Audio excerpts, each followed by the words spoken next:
Selamat datang saudara-saudari. Ya, kita sudah belajar bahawa Yesus berbagi penderitaannya dalam hidupnya untuk kita. Dan seterusnya kita mau belajar Yesus mati disalib untuk dosa kita. Ya, Yesus mati di kayu salib untuk apa? Untuk dosa kita. Ya. Dia membuat semuanya untuk kita. Mari kita belajar. Ya. Orang-orang yang jahat mengambil Yesus dan menyalibnya di kayu salib sebagai seorang penjenayah. Walaupun Yesus boleh selamatkan dirinya, tetapi dia tidak berbuat demikian kerana dalam kematiannya di kayu salib, Tuhan boleh menyelamatkan dunia. Yesus mati disalib untuk apa? Untuk kita. Ya, mari kita mencari dalam Markus babak 15. Markus babak 15 ayat 16 sampai ke 39. Kita mau membaca dan mendengarnya. Markus babak 15 ayat 16. Ya. Yesus, tajuknya ialah Yesus dijatuhkan hukuman mati. Dan askar-askar mempermainkan Yesus. Ya, ayat 16 bermula, askar-askar membawa Yesus ke balai istana Gubernur dan mengumpulkan semua askar yang lain. Mereka memakaikan jubah ungu pada Yesus serta berbuat mahkota daripada ranting-ranting berduri, lalu meletakkannya pada kepala Yesus. Setelah itu mereka memberikan hormat kepadanya. Daulat Raja orang Yahudi. Mereka memukul kepalanya dengan kayu, meludahinya serta sujud di hadapannya. Setelah mereka mempermainkan Yesus, mereka menanggalkan jubah ungu itu lalu mengenakan pakaiannya semula. Kemudian mereka membawa Yesus keluar untuk disalib. Ayat 21. Di tengah jalan mereka berjumpa dengan seorang bernama Simon. Dia baru datang dari kampung dan sedang memasuki bandar. Askar-askar memaksa dia memikul salib Yesus. Simeon berasal dari Kirene. Dia bapa Alexandra dan Rufus. Mereka membawa Yesus ke tempat bernama Golgotha, yang bernama dan bermakna tempat tengkorak. Di situ mereka cuba memberikan wain yang bercampur muyo kepada Yesus. Tetapi dia tidak mahu meminumnya. Kemudian mereka menyalibkan dia.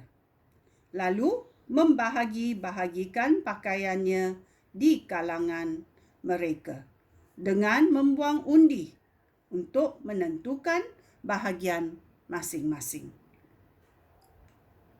Mereka menyalibkan dia pada pukul 9 pagi.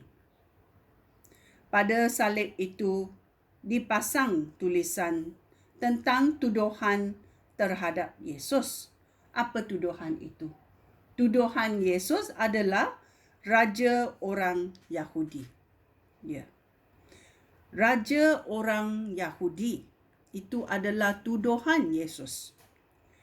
Mereka juga menyalibkan dua orang penjahat bersama-sama Yesus. Seorang di sebelah kanan dan seorang lagi di sebelah kirinya.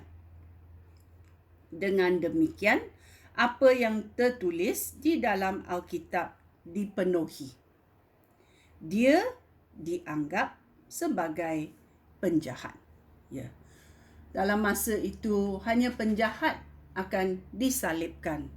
Dan sekarang, Alkitab sudah dipenuhi. Dia dianggap sebagai penjahat. Ayat 29. Semua orang yang lalu di situ menggeling-gelingkan kepala sambil mengejek Yesus. Mereka berkata, "Cis, cis, kamu mahu merobohkan rumah Tuhan lalu membinanya semula dalam 3 hari? Sekarang turunlah dari salib itu dan selamatkanlah diri kamu." Para ketua imam dan guru Taurat juga memperolokkan Yesus. Mereka bercakap sesama sendiri. Dia menyelamatkan orang lain, tetapi tidak dapat menyelamatkan dirinya sendiri. Jika dia Raja Israel, penyelamat yang diutus oleh Allah, biarlah dia turun dari salib, supaya kami melihat dan percaya kepadanya. Ya, ini sombong kata-katanya. Kedua-dua orang yang disalibkan bersama-sama Yesus pun menghina Yesus. Ya. Apa kita baca pada permulaannya? Ya. Orang-orang jahat mengambil Yesus dan menyalibkan dia di kayu salib. Semacam penjenayah, penjahat. Walaupun Yesus boleh menyelamatkan dirinya sendiri, tetapi dia tidak berbuat begitu. Mengapa? Kerana kematiannya di kayu salib boleh menyelamatkan dunia. Itulah sebabnya Yesus mati di salib untuk dosa kita. Ya. Ini sungguh memuliakan Tuhan. Ya. Dalam 1 Petrus babak 2, mari kita mencarinya. 1 Petrus